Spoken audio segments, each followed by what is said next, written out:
SLBC tunnel ప్రమాదంలో బహుశా ఆ టనల్ ఇన్లెటే 600 మీటర్ లోతులో నుంచి కొండను చీలుస్తూ వెళ్తోంది. 14 కిలోమీటర్ వరకు ఈ టనల్ ఇప్పటికే పూర్తయింది. అంటే ఇన్లెట్ వైపు నుంచి దోమలపెంట దగ్గర నుంచి 14 కిలోమీటర్ పూర్తయిన తర్వాత ఇక్కడ ఇప్పుడు ప్రమాదం జరిగిందో ఆ ప్రమాదం జరిగిన చోట నిమిషానికి మొదటి రోజు 5000 లీటర్లు, ఆ తర్వాత 6000 లీటర్లకు పెరిగింది. ఇప్పుడు 3000 నుంచి 4000 లీటర్ల వరకు నిమిషానికి వస్తున్నాయి నీళ్లు. ఈ నీళ్లు రావడమే చాలా ఇబ్బందికరంగా మారింది. అక్కడ సహాయక చర్యలు చేయడం కోసం చాలా టఫెస్ట్ జాబ్ ఎదుర్కొంటున్నారు, టఫెస్ట్గా సిచ్యువేషన్ ఎదుర్కొంటున్నారు అక్కడ చేసేటువంటి రెస్క్యూ ఆపరేషన్స్ సిబ్బంది. ఈ నేపథ్యానికి నీళ్ళు ఎక్కడి నుంచి వస్తున్నాయి, మరి అంత కింద భూమి లోపల కొండ దగ్గర నుంచి కింద అంత కింద ఎలా నీళ్ళు వస్తున్నాయి అనేది చాలా పెద్ద సస్పెన్స్గా ఉంది, పెద్ద ఆశ్చర్యకరంగా కూడా కనిపిస్తోంది. ఈ నేపథ్యంలో జియోలాజికల్ సర్వే ఆఫ్ ఇండియా వాళ్ళు ఒక సర్వేని చేపట్టారు. ఇంతకీ ఇంత కింద 600 మీటర్ల లోతులో ఇక్కడ ఒక నీటి ప్రవాహం ఇంతలా ఎలా వస్తోంది, నిమిషానికి ఒక చిన్న రంధ్రం పడిపోయి ఆ రంధ్రంలో నుంచి అది పెద్దగా మారిపోయి నిమిషానికి 3 నుంచి 4000 లీటర్ల నీళ్లు ఎలా వస్తుందని అన్వేషించినప్పుడు చాలా విస్తుపోయే విషయాలు బయటపడ్డాయి. సో 450 మీటర్ల లోపల ఈ కొండ ప్రాంతం నేను ఇక్కడ మ్యాప్లో చూపిస్తున్నాను, 3D మ్యాప్లో చూపిస్తున్నాను ఇక్కడ మేము. సో దీంట్లో మీరు చూస్తే అంతా కొండ ప్రాంతమే, ఇదంతా కంప్లీట్గా శ్రీశైలం సంబంధించి కొండలు ఇవన్నీ కూడా 43 కిలోమీటర్ల దూరంలో ఈ టన్నెల్ని ఇన్లెట్ అండ్ అవుట్లెట్ మొత్తం కలిపి దొమ్మలపెంట దగ్గర నుంచి మన్నెవారిపల్లి వరకు 43.5 కిలోమీటర్లు. సో ఈ మొత్తం కూడా కొండ ప్రాంతమే. మరి ఇటువంటి కొండ ప్రాంతం నీళ్ళు ఎక్కడి నుంచి వస్తాయని అన్వేషించినప్పుడు మీకు అది చాలా క్లియర్గా చూపించే ప్రయత్నం చేస్తాను. ఫస్ట్గా నేను ఇక్కడ మీకు దోమలపెంట ప్రాంతం నుంచి చూపించాలనుకుంటున్నాను. చూడండి, ఇక్కడ ఈ దోమలపెంట ప్రాంతం, ఇక్కడ ఎస్ఎల్బిసి టనల్ ఇన్లెట్, ఇది ఇదంతా కృష్ణా రివర్, ఇదంతా కృష్ణా రివర్కి ఆనుకొనే చాలా దగ్గరగానే చూడండి, ఇగో ఇదే కృష్ణా రివర్ వాటర్. ఇదంతా ఇక్కడ నుంచి టనెల్ స్టార్ట్ అవుతుంది, ఇది టనెల్ రైట్. ఇంతే గ్యాప్. ఒకవేళ రేపటి రోజున ఉద్దేశం ఏంటంటే ఎప్పుడైతే బ్యాక్ వాటర్ కాస్త ఈ కృష్ణా రివర్ మొత్తం కూడా ఈ బ్యాక్ వాటర్తో నిండిపోతుందో అప్పుడు ఈ టన్నెల్ ద్వారా నల్గొండ ప్రాంతానికి వాటర్ తరలించడమే లక్ష్యంగా ఈ ఎస్ఎల్బిసి టనల్ అనేది ఏర్పాటు చేస్తున్నారు. సో ఇక్కడ నుంచి 43.5 కిలోమీటర్ చూడండి. మొత్తం ఇదంతా కూడా లైవ్ మ్యాప్, ఇది గూగుల్ ఎర్త్ ద్వారా మీకు చూపిస్తున్నాను. అప్ అండ్ డౌన్ కనబడుతుంది కదా, ఇదంతా కూడా మీకు కనిపించేంత కొండ ప్రాంతం, చెట్లు ఇవన్నీ కూడా కనబడుతున్నాయి. సో ఎగ్జాక్ట్గా 43.5 కిలోమీటర్ల దగ్గర చూడండి, ఇక్కడ టైగర్ రిజర్వ్ ఒకటి ఉంది, టైగర్ రిజర్వ్ పాయింట్, ఆ తర్వాత కొండ ప్రాంతం ఇదంతా కూడా. సో ఇక్కడ ఆక్టోపస్ వ్యూ పాయింట్ అని ఒకటి ఉంది మధ్యలో. సో ఎగ్జాక్ట్గా 3D గూగుల్ మ్యాప్లో మీకు చూపిస్తున్న దృశ్యాలు ఇవి. సో చివరిగా డైరెక్ట్గా మన్నెవారిపల్లి దగ్గరికి వెళ్ళిపోతాను. మొత్తం అంతా కూడా ఇదే ప్రాంతంగా ఉంది. సో మన్నెవారిపల్లి దగ్గర ఇక్కడ అవుట్లెట్ రైట్, ఇక్కడ వరకు ఇక్కడ అవుట్లెట్గా ఉంది. సో ఇక్కడ వరకు SLBC Balaji temple SLBC, so ఇదంతా అవుట్లెట్. సో ఇక్కడ వరకు అక్కడ ఇన్లెట్, ఇక్కడ అవుట్లెట్, వాటర్ అక్కడ స్టార్ట్ అయిపోయి బ్యాక్ వాటర్ కాస్త ఇక్కడికి రావాల్సింది. ఇది యాక్చువల్ ప్రాజెక్ట్ డిపిఆర్. సో ఈ ప్రాజెక్ట్ అనేది ఫస్ట్ ఇటువైపు నుంచి ఒక టన్నెల్ బోరింగ్ మిషన్, అటువైపు నుంచి ఒక టన్నెల్ బోరింగ్ మిషన్, రెండు వైపులా వచ్చింది. ఇటువైపు వచ్చిన మిషన్ కాస్త ఇటువైపు నుంచి కూడా తవ్వుతూ వెళ్తున్నారు. ఈ మిషన్ కాస్త 20 కిలోమీటర్ వరకు రీచ్ అయిపోయింది. అంటే సుమారుగా ఈ కొండ ప్రాంతం మొత్తం చీలుస్తూ అటు ఇటుగా 20 కిలోమీటర్లకు వచ్చేసింది. అటువైపు నుంచి లెఫ్ట్ బ్యాంక్ కెనాల్ నుంచి వస్తున్నటువంటి ఆ ఇన్లెట్ దగ్గర నుంచి వచ్చేటువంటి ఆ మిషన్, టన్నెల్ బోర్ మిషన్ కాస్త 14వ కిలోమీటర్ దగ్గర ప్రమాదానికి గురైంది. సో 14 కిలోమీటర్ ఒకసారి మీకు ఆ మ్యాప్ చూపించే ప్రయత్నం చేస్తా. 14 కిలోమీటర్ దగ్గర, ఎస్ అది కూడా నేను రెడీగా ఉంచాను మీకోసం. సో 14 కిలోమీటర్ దగ్గర ఈ ప్రమాదానికి గురైన చోట అసలు నీటి ఊటలు ఎక్కడికి వస్తున్నాయని చెప్పి జియోలాజికల్ సర్వే ఆఫ్ ఇండియా వాళ్ళు విశ్లేషిస్తే టైగర్ రిజర్వ్ పాయింట్ ఇవన్నిటిని కూడా విశ్లేషించారు వాళ్ళు. సో ఎగ్జాక్ట్ ఇక్కడ ప్రమాదానికి గురైంది ఎక్కడ అంటే ఇక్కడ ఇది 14వ కిలోమీటర్, అంటే లోపల డెప్త్లో సుమారుగా ఇక్కడ నుంచి ఒక 600 మీటర్ల డెప్త్లో ఎగ్జాక్ట్గా ఈ పొజిషన్లో ఇక్కడ కనబడుతుంది కదా, ఈ స్పాట్లో ప్రమాదం గురైంది. సో ఈ స్పాట్లో నుంచి నిమిషానికి 3000 నుంచి 4000 లీటర్ల నీళ్లు ఎలా వస్తున్నాయని వాళ్ళు సర్వే చేస్తే 450 మీటర్ల ఎత్తులో ఇక్కడ ఈ టనెల్ బోర్ మిషన్ దగ్గర నుంచి ఆ కింద ఆ స్పాట్ ప్రమాదం జరిగిన సంఘటన నుంచి 450 మీటర్ల ఎత్తులో, అంటే ఈ కొండ ప్రాంతాల పైకి 450 మీటర్ల ఎత్తులో కొన్ని వాటర్ పొరలు ఉన్నాయట. అక్కడ వాటర్ ప్రవహిస్తుందట కంటిన్యూస్గా. సో వాటర్ అన్ని కూడా ఇక్కడ లీక్ అవుతున్నాయి. ఎక్కడి నుంచి వచ్చాయి వాటర్ అంటే ఎగ్జాక్ట్గా ఈ ప్రమాదం జరిగిన స్పాట్ 14 కిలోమీటర్ దగ్గర నుంచి ఇటువైపు ఒక 4.5 కిలోమీటర్ల దూరంలో, సుమారుగా 4 నుంచి 5 కిలోమీటర్ల దూరంలో ఇక్కడ మల్లెల తీర్థం అనేది ఒక వాటర్ ఫాల్స్ ఉన్నాయి.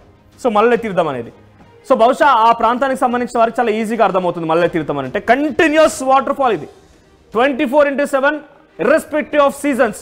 వర్షాకాలం రానివ్వండి, తర్వాత వేసవికాలం అయినా చలికాలమైన ప్రతి సీజన్లో కూడా కంటిన్యూస్ వాటర్ ఫాల్స్ ఉంటాయట ఇక్కడ. అయితే దీని ప్రభావం కారణంగానే కొంత ఇక్కడ ఈ మధ్యలో ఇరుకురుకు సందులు ఉండే ఇరుకురుగా కొన్ని పగుళ్ళు ఉండే అవకాశం ఉంది, కొండరాల మధ్య గ్యాప్స్ ఉండే అవకాశం ఉంది. వాటన్నిటి ద్వారా కిందికి వస్తున్నాయేమో అని ఒక నిర్ధారణకు వచ్చిరట. ఎక్కడికి మల్లె తీర్థం ఒకవైపు. సో చూస్తున్నారు కదా ఎగ్జాక్ట్ ఇక్కడ చూడండి, ఇది మ్యాప్, ఇన్లెట్ అండ్ అవుట్లెట్ సంబంధించిన మ్యాప్. దీంట్లో ఎగ్జాక్ట్గా ఒక్కసారి ఇది మ్యాప్. ఇక్కడ ప్రమాదం జరిగింది, ఒకవైపు మల్లెడి తీర్థం ఉంది, ఇటువైపు నుంచి టన్నెల్ వెళ్తోంది, ఇక్కడ ప్రమాదం జరిగింది. అటువైపు నుంచి రావాల్సిన టన్నెల్ 20 కిలోమీటర్ల దగ్గర ఆగిపోయింది. ఇంకొక 9 కిలోమీటర్లు కనుక క్లియర్ చేయగలిగితే ఈ టన్నెల్ మొత్తం ప్రాజెక్ట్ పూర్తయిపోతుంది. సో ఇటువైపు మల్లెడి తీర్థం సంబంధించి కంటిన్యూస్ వాటర్ ఫాల్ ఉంటుంది, ఆ హిల్స్ దగ్గర నుంచి కంటిన్యూస్ వాటర్ ఫాల్ ఉన్నాయి, దాని ప్రభావం ఉంటుందట. ఇక్కడ నల్లవాగు అని కనబడుతుంది కదా మరోవైపు, ఈ నల్లవాగు. సో ఈ రెండు చూడండి, టన్నెల్ పైనుంచే వెళ్తున్నాయి ఇవన్నీ కూడా, ఈ నల్లవాగు ఈ మల్లెడి తీర్థం అనే వాటర్ ఫాల్స్ రెండు కూడా అక్కడి నుంచే వస్తున్నాయి. సో ఇంకా చాలా ఉన్నాయట, ఉరుసు వాగుంది, మల్లెల వాగుంది, ఇవన్నీ కూడా కంటిన్యూస్ ఇక్కడ చుట్టుముట్టు కొన్ని చిన్న చిన్న వాగులు వంకలు ఉన్నాయట. ఆ వాగులు వంకల కారణంగా అక్కడ వచ్చేటువంటి వాటర్ మొత్తం కూడా కంటిన్యూస్ వాటర్ ఫ్లో. ఇది చాలా గుట్ట ప్రాంతం లాంటి ప్రదేశంలో ఉన్నా కూడా continuous water flow, irrespective of seasons ఇక్కడ వాటర్ వస్తుంటాయి అట. చిన్న చిన్న వాగులు వంకలన్నీ కూడా ఉన్నాయట.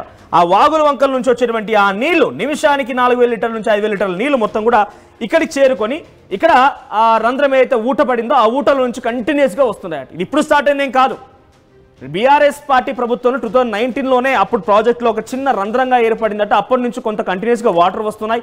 ఆ తర్వాత ఎలక్ట్రిసిటీ బిల్ పే చేయకపోవడం కారణంగా కాంట్రాక్ట్ సంస్థకు మొత్తాన్ని కూడా ఎలక్ట్రిసిటీ సప్లైని ఆపేశారు, దాన్ని మళ్ళీ రెనోవేట్ చేశారు, ఎలక్ట్రిక్ సప్లైని మళ్ళీ స్టార్ట్ చేశారు. అయినప్పటికీ ఈ వాటర్ డీవాటరింగ్ జరుగుతున్నా అనుకున్న స్థాయిలో దాన్ని కనుగొనలేకపోయారట. మళ్ళీ ఈ ఆపరేషన్ ఎప్పుడైతే స్టార్ట్ అయిందో అక్కడ రంధ్రం ఏదైతే అక్కడ ఊట పడిందో ఆ ఊటలో చాలా పెద్దగా కాంక్రీట్ ని వేసేసారు. అంటే ఇక్కడ చిన్నగా ఊట ఏదో స్టార్ట్ అయింది, 8 మీటర్ల స్ట్రెచ్ ఉందట ఊట, 1-2 మీటర్లు కాదు, 8 మీటర్ల పొడుగున ఆ వాటర్ వస్తూనే ఉన్నాయి కంటిన్యూస్ గా, అంత స్ట్రెచ్ ఉంది ఆ ఊటకి.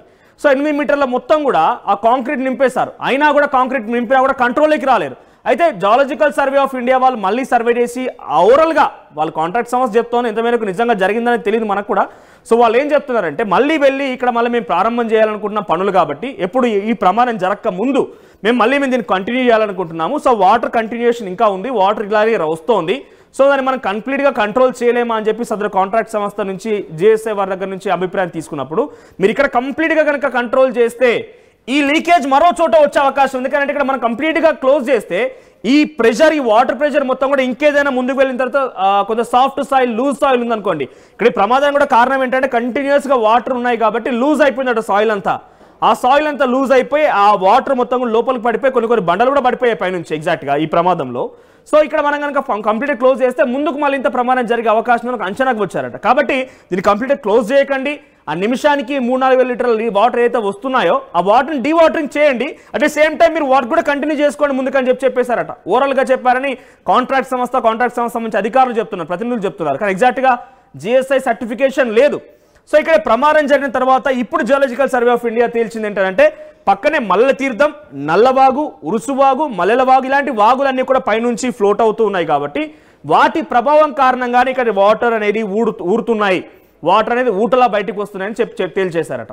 మరి ఇప్పుడైతే జియోలాజికల్ సర్వే ఆఫ్ ఇండియా ఇది తేల్చేసింది. మరి ముందుకు ఇంకా ఈ టనల్ ఆపరేషన్ జరిగిపోయి ఇప్పుడు ప్రమాదానికి సంబంధించి 8 మంది కార్మికులను బయటికి వెలికి తీసి ఎలాగైనా కూడా ఎస్ఎల్బీసీ ప్రాజెక్ట్ని కంప్లీట్ చేయాలని ఒక లక్ష్యంతో కాంగ్రెస్ పార్టీ ప్రభుత్వం ఉంది. సో ఈ నేపథ్యంలో ఇంకా ముందుకు వెళ్ళిన కొద్దీ ఇంకా ఎటువంటి ప్రమాదాన్ని ఎదుర్కోవాల్సి ఉంటుందనేది ఇప్పటి నుంచి మళ్ళీ ఒక చర్చ కూడా ప్రారంభమైంది. చూద్దాం మరి ఏం జరుగుతుంది అనేది. ఇది కేవలం ఇక్కడ జరిగేటువంటి ప్రమాదానికి సంబంధించి నీటి ఊట అనే ఒక విషయం పైన చాలా మంది అనుమానం వ్యక్తం చేస్తున్నారు. కాబట్టి నీటి ఊట్లు అనేది ఆ భూమి పొరల్లో నుంచి, కొండల పొరల్లో నుంచి 400 మీటర్ల ఎత్తులో, అంటే కింది నుంచి టనల్ దగ్గర నుంచి ఆ ఎత్తులో వాటర్ అనేది ఫ్లోట్ అవుతున్నాయట. సో ఇంకొక అనుమానం ఏంటంటే ఇక్కడ చాలా మంది ఏం చెప్తున్నారంటే 14 కిలోమీటర్ల తర్వాత ఇక్కడ మనం పైనుంచి డ్రిల్ వేసి వారిని కాపాడొచ్చు కదా అని ఒక ఆలోచన చాలా మంది అని కూడా క్వశ్చన్ చేస్తారు డైరెక్ట్గా. సో ఈ నేపథ్యం ఏం చెప్తుంది ఏంటంటే చివరి వరకు వెళ్ళిపోయారు, 14 కిలోమీటర్లు రీచ్ అయిపోయిన తర్వాత ఇంకా పైనుంచి డ్రిల్ వేయడం ఎందుకు? ఇంకొకటి ఏంటంటే ఇక్కడ పైన మీరు చూస్తే మొత్తం ఎంత forest, tiger reserve area. According to forest act ప్రకారంగా సెంట్రల్ గవర్నమెంట్ ఆ ఏరియాలో ఎటువంటి డ్రిల్స్ చేయడానికి, ఎటువంటి శబ్దాలతో కూడినటువంటి బ్లాస్టింగ్ చేయడానికి అనుమతి ఇవ్వలేదంట. సో అందుకారణంగా టన్నెల్ బోర్ మిషన్ ద్వారా ఈ ఆపరేషన్ చేపట్టాల్సి వస్తుంది. పైన కనీసం డ్రిల్ కారు కదా ఒక చెట్టును కూడా తొలగించేటువంటి రైట్ గవర్నమెంట్ లేదు. మరి ఇంతలా ఉంటుందా, ఇంత సీరియస్గా ఉంటుందా? అఫ్కోర్స్ సీరియస్గానే ఉంటుంది, టైగర్ రిజర్వ్ ఫారెస్ట్ కాబట్టి ఆ సీరియస్నెస్ మెయింటైన్ చేయాలని చెప్పి అనుమతులు తీసుకున్నటువంటి ప్రభుత్వం ఇప్పుడు పైన డ్రిల్ వేయాలని చెప్పి చాలా మంది డౌట్ ఉంటుంటే డ్రిల్ వేయాల్సిన అవసరం కూడా లేదు. ఎందుకంటే ఆల్మోస్ట్ లాస్ట్ వరకు రీచ్ అయిపోయారు. ఎప్పుడు డ్రిల్ వేయాలి? ఈ 14 కిలోమీటర్ల వెనకాల ఏదైనా 12 కిలోమీటర్ 10 కిలోమీటర్ దగ్గర ఈ ప్రమాదం జరిగి ముందట వెళ్ళిపోయిన వారు స్ట్రక్ అయిపోయి ఉంటే కనుక అప్పుడు డ్రిల్ వేయాల్సి అవసరం వచ్చేదేమో. కానీ ఇప్పుడు అవసరం లేదు, ఆల్మోస్ట్ చివరి వరకు టిప్ వరకు రీచ్ అయ్యారు కాబట్టి డ్రిల్ వేయాల్సిన అవసరం లేదు. సో ఇవి నీటి ఇంకా కంటిన్యూ అవుతున్నాయి.